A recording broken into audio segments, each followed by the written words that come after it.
Absolutely. I think as compared to where we were in 2020, which was a tough year for businesses because of the pandemic, we've seen a rising business sentiment. In fact, if you look at quarter three results of most companies, they have been significantly better as compared to what they were over the previous quarters. And if you look at again what most economists predict for India in 2021, which is a growth of anywhere between 11 to 13%, and a rebound to pre-COVID levels by the time we close this year. Salary increases are following that trend, and our forecast is that across India Inc. The numbers are projected to be at 7.7%, so which is an increase from last year. In fact, what's also interesting is that number of companies which are now saying that there won't be salary increases or will continue with pay freezes, that number comes down significantly.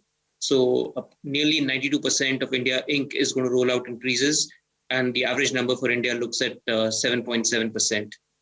7.7% looks like the average hike by India Inc. in 2024. In 2020, of course, we saw one of the poorest salary hikes ever thanks to coronavirus. So, Nitin, you're confirming that we're seeing higher budgets by companies as well as far as compensation and rewards go. But I also want to understand from you, is this all for fixed pay? Is it going to be for variable pay?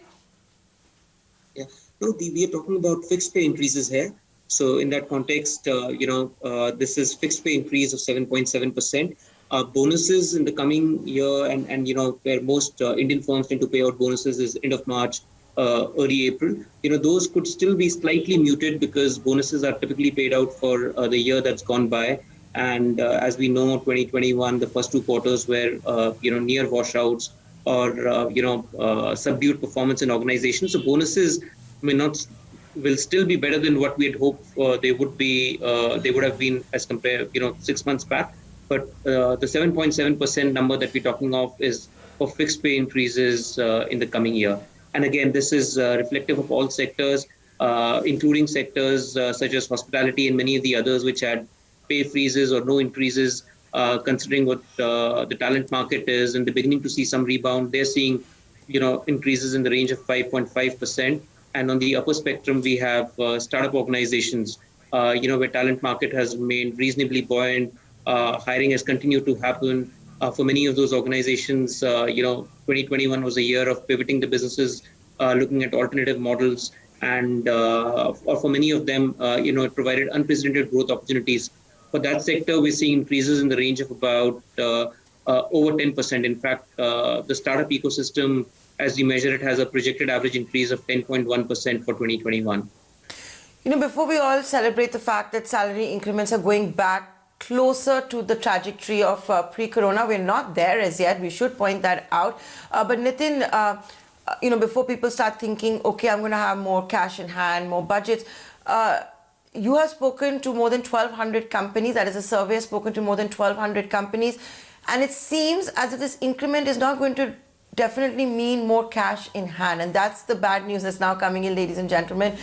It could be that the increment would actually just be higher PF contribution by the employer. Is that correct? From whatever the number is to 50% of total compensation that's being paid, total fixed pay. So in that context, now your provident fund would increase, and that would actually lead to reduced take home. So it's a double whammy both for employees as well as employers, because even for employers, it means, their liabilities on leave and benefits would increase. So they would need to kind of accrue greater amount in their P&Ls.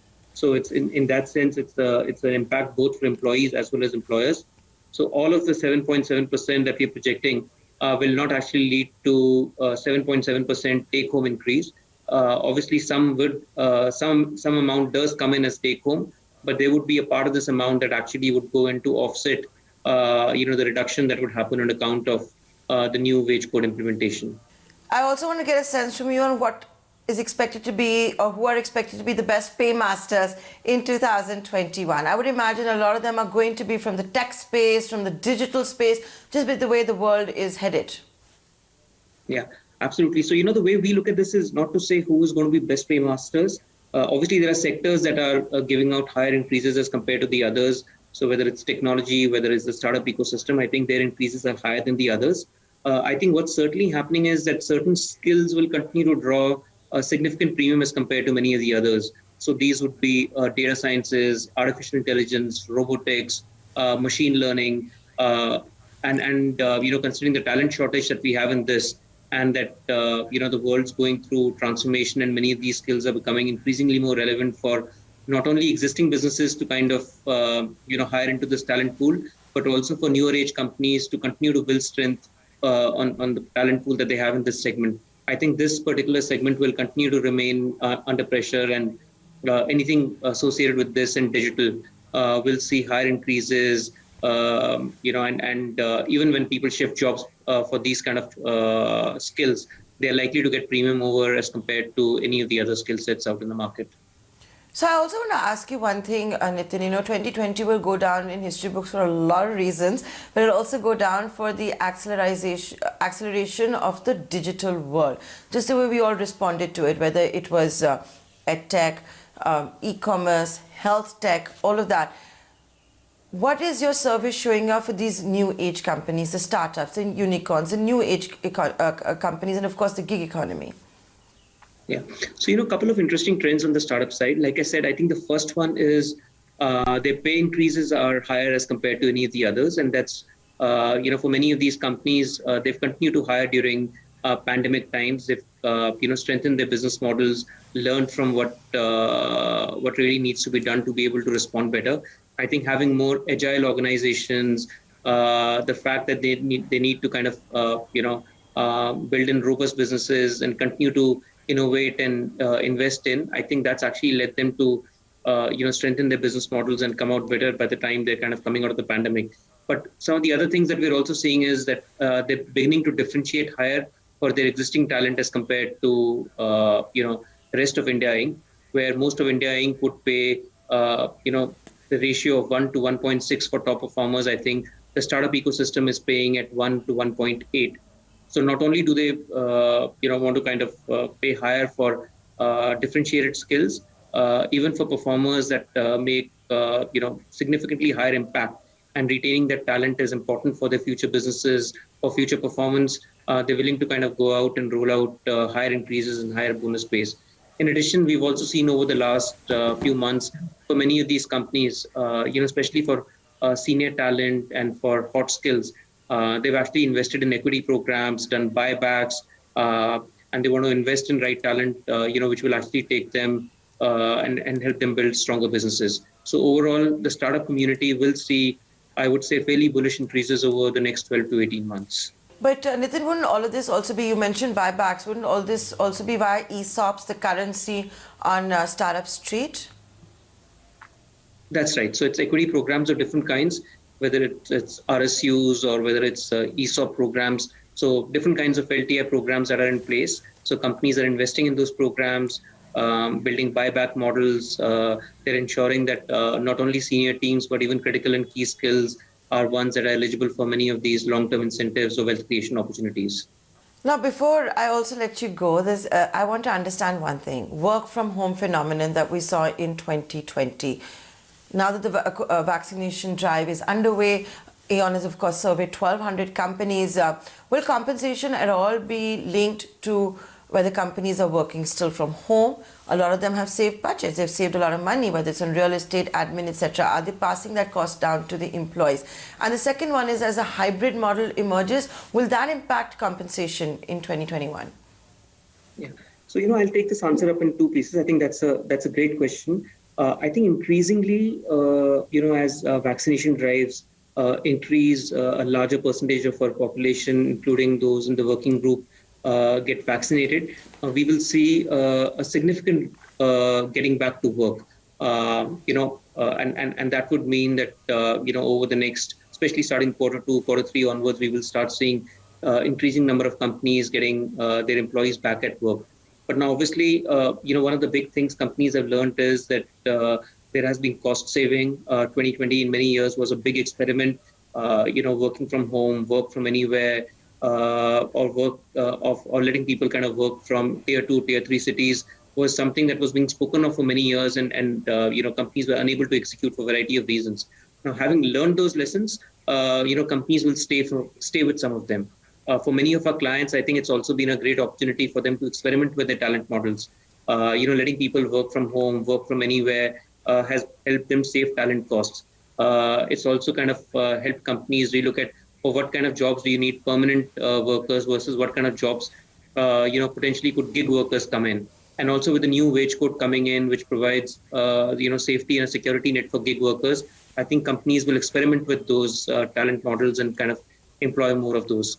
I think the other big change that will happen is that for a fairly long time, companies in India did not quite differentiate pay by locations that you were based in. I think increasingly that's going to be the next big thing that happens, which is if you're based out of locations where your cost of living is lower, companies would not hesitate from having multiple pay ranges.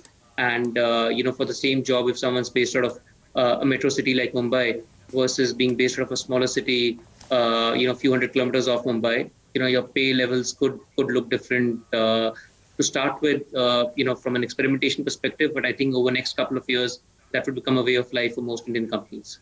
Oh, you mean salary will not be agnostic to location, but then that just brings us to that point. If you're talking about work from home, it shouldn't really matter, right? Whether you're from Mumbai or from Indore or wherever. That's right. So, for similar job, if your cost of living is different across cities, I think increasingly over the next couple of years, companies will start paying differently for talent. So if you're based out of Indore, to your point, and if you're based out of Mumbai, I think those are personal choices that people would make. And I think talent should be okay with kind of taking a 5 to 7% lower salary for someone based out of Indore versus someone being based out of Mumbai. So I think as people make those choices of where they want to be based out of, companies will make those choices of what does it pay to kind of hire and retain talent and get them to deliver performance from different locations.